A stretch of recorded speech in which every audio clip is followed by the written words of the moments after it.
Good morning, good afternoon, good evening. Welcome to my vlog. Subscribe, like, and share.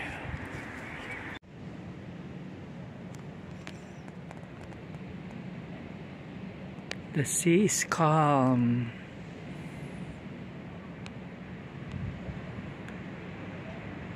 This is Eastbourne.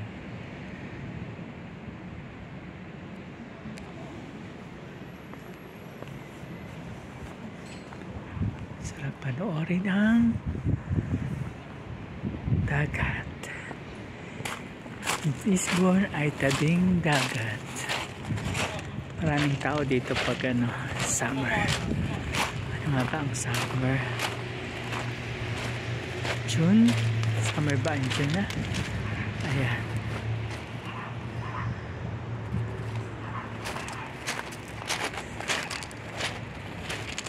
Kaya pa ang alon. As you can see,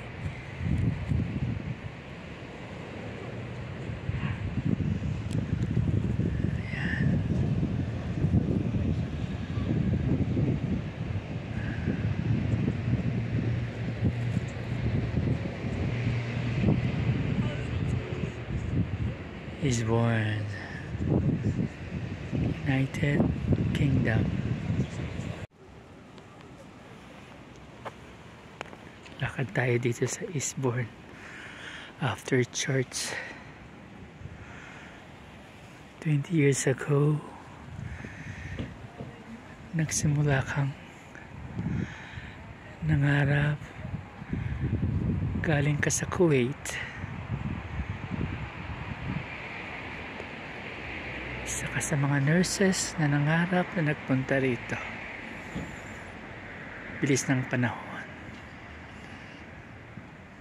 2 dekada ang dumaan. Ayan, pinagtibay ka na ng panahon. You're still standing dito sa lugar na ito. Madami kang nakilalang mga British, Filipino. Dito ka dinala ng Diyos. Maraming ala-ala, maraming mga hugot ng buhay. Salamat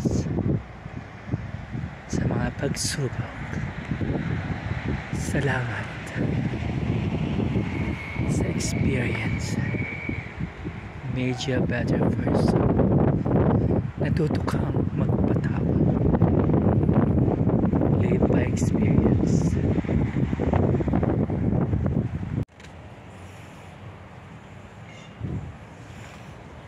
Bisrut Pere.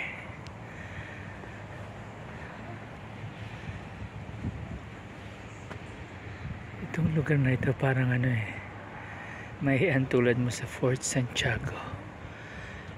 Kasi mga ang tawag dito, lamppost na yan ganyan.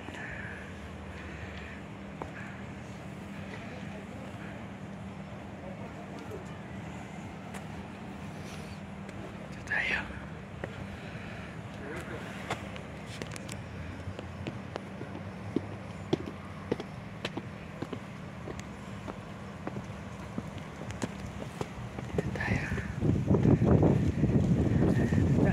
Dito bago tayo umuwi.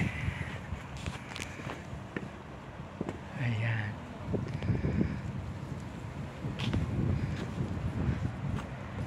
With the grace of God. Salamat sa Panginoon. Ayan. Bukas pa rin pala sila.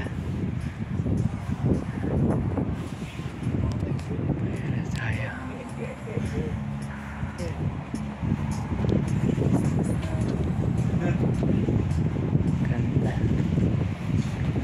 Hapon na kasi.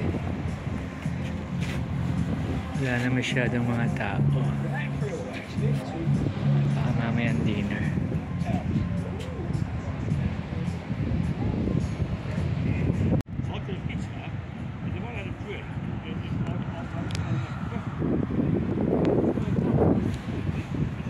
Tayo maglalakad papuntang dagat. Sa right side ko, against the light lang eh. Yan ang Grand Hotel, pero because hindi masyado makita siya gawa ng against the light. Ayan. Maganda ang panahon. May June yan, mainit na. Yan ang Eastbourne by the sea.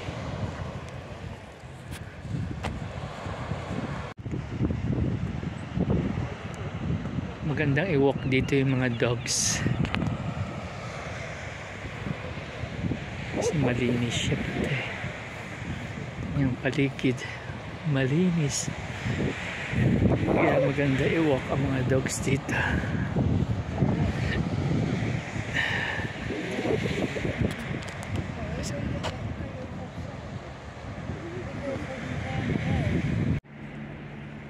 Ito na ang Grand Hotel.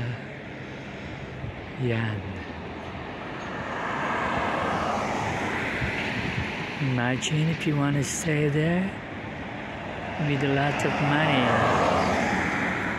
This is expensive hotel. Grand Hotel of Eastbourne.